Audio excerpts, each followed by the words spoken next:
ఈ రోజు మేము ఒకటే అడుగుతున్నాం, అసలు ఎఫ్ఐఆర్ లో A1 గా ఉండాల్సింది ఎవరు? విక్రాంత్ రెడ్డి కాదు, విక్రాంత్ రెడ్డి కాదు, YS Jaganmohan Reddy half ticket. ఈ రోజు A1 గా ఉండాల్సింది.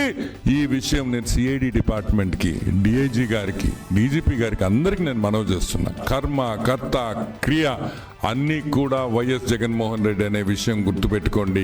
వైఎస్ జగన్మోహన్ రెడ్డి అండ లేకపోతే కేవీ రావు ఈ రోజు ఈ పరిస్థితుల్లో ఉండేవాడు కాదని కూడా నేను మనవి చేస్తా ఉన్నా. ఒక్కసారి గుర్తుపెట్టుకోండి.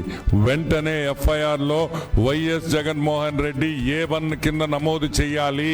ఎందుకంటే జరిగిన ఈ కుట్ర తాడేపల్లి ప్యాలెస్ లో బయట కాదని కూడా నేను మనవి చేస్తున్నా. 1000 కోట్లు 8 కోట్లు అయిందంటే, ఫైన్ అయిందంటే అది జగన్మోహన్ రెడ్డి హస్తం కాకుండా ఏ విధంగా అయిందనే విషయం మేము ఈ రోజు ప్రశ్నిస్తున్నాం.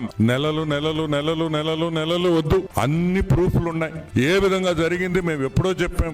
వెంటనే వీళ్ళని అరెస్ట్ చేసి, వెంటనే వీళ్ళు మళ్ళీ రకరకాలుగా కోర్టులకు పోయి, సుప్రీం కోర్టుకు పోయి ఈ నాటకాలన్నీ లేకుండా వెంటనే దీన్ని క్లోజ్ చేసి వీళ్ళని జైల్లో పెట్టాలని కూడా నేను డీజీపీ గారిని మనవి చేస్తున్నా.